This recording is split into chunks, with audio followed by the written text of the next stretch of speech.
आप देख रहे हैं अल्फा डिफेंस हिंदी में आपका स्वागत है। आज के इस वीडियो में हम लोग बात करने वाले हैं डीआरडीओ के integrated air defence weapon system के बारे में। 23 अगस्त को डीआरडीओ की तरफ से एक टेस्ट किया गया था जिसका वीडियो उन्होंने रिलीज किया था और अभी आप अपनी स्क्रीन के ऊपर इस वीडियो को देख सकते हैं।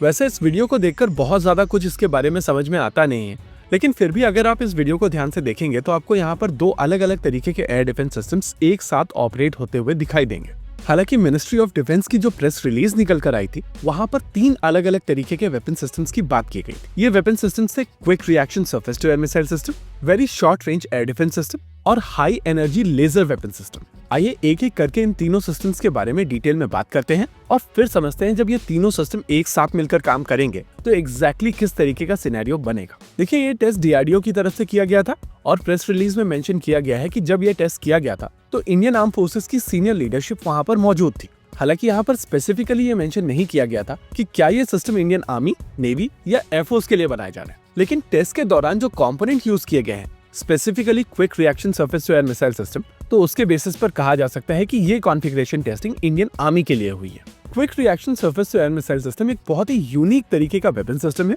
और इसको स्पेसिफिकली इंडियन आर्मी की रिक्वायरमेंट के लिए बनाया जा रहा है। इस सिस्टम को लेकर आइडिया है कि जब इंडियन आर्मी का आर्मर मूव करेगा तो उसका एयर डिफेंस कवर मोबाइल होना चाहिए, यानी कि आर्मर के साथ में चलना चाहिए।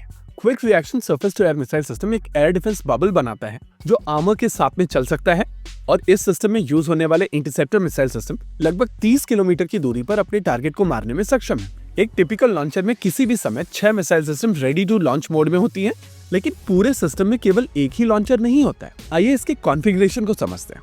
एक टिपिकल क्यूआर सैम रेजिमेंट में 3 बैटरीज होती हैं और हर एक बैटरी में 4 कॉम्बैट ग्रुप होते हैं। एक टिपिकल कॉम्बैट ग्रुप में 2 कंपोनेंट होते हैं, पहला बैटरी मल्टीफंक्शनल रेडार और दूसरा मिसाइल लॉन्च व्हीकल, यानी कि एक बैटरी में लगभग 24 मिसाइल सिस्टम किसी भी समय लॉन्च के लिए तैयार होती हैं। वहीं अगर एक रेजिमेंट की बात की जाए तो एक गिवन पॉइंट ऑफ टाइम पर 72 missile system ready to fire mode में होती हैं।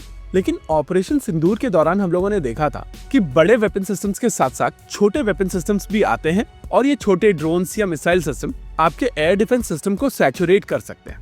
आइए सैचुरेशन को थोड़ा ब्रीफली समझ लेते हैं। इमेजिन कीजिए कि आपके पास में एक एयर डिफेंस सिस्टम है जिसके पास किसी भी पॉइंट ऑफ टाइम पर एनिमी सिस्टम्स को एंगेज करने के लिए 6 मिसाइल सिस्टम रेडी हैं। अब एनिमी को ये चीज पता है और उसके पास में केवल 4 ऐसे मिसाइल सिस्टम्स हैं जो वो आपके ऊपर चलाना चाहता है या चला सकता है, क्योंकि इन्वेंट्री में केवल उतनी ही मिसाइल सिस्टम्स हैं। ऐसे में अगर ये एनिमी इनको ड्रोन्स के साथ में मिक्स कर देता है तो सडनली इस एयर डिफेंस के टारगेट्स बढ़ जाएंगे, लेकिन ये केवल 6 ही मिसाइल सिस्टम या ड्रोन्स को मार सकता है। यानी कि जो ड्रोन और मिसाइल सिस्टम यहाँ पर छूटेंगे वो आपके टारगेट के ऊपर आकर गिरेंगे और वहां पर एयर डिफेंस सिस्टम होने के बावजूद एनिमी सक्सेसफुल हो जाएगा। इस चीज को अवॉइड करने के लिए एक रेजिमेंट की 72 क्यूआर सैम मिसाइल सिस्टम के साथ साथ वहां पर अगर वी-शराड मिसाइल सिस्टम भी होगी तो आप कंपैरेटिवली और ज्यादा टारगेट्स को एंगेज कर पाएंगे और सैचुरेशन के चांसेस कम हो जाएंगे। डीआरडीओ वी-शराड एक 20 किलोग्राम की मिसाइल सिस्टम है जो 6 से 8 किलोमीटर की दूरी पर अपने टारगेट को मारने में सक्षम है। हालांकि फिलहाल के लिए इसको डबल और ट्रिपल लॉन्चर से यूज किया जा रहा है, लेकिन आगे चलकर इनको व्हीकल के ऊपर भी माउंट किया जाएगा और ये भी क्यूआर सैम की तरह आपके सिस्टम के साथ में मूव कर सकेंगे। यानी कि सैचुरेशन के लिए अगर इंडियन आर्मी के फॉर्मेशन के ऊपर ड्रोन्स लॉन्च किए जाएंगे या छोटी मिसाइल सिस्टम्स लॉन्च की जाएंगी तो उनको वी-शराड की मदद से मारकर गिराया जा सकता है।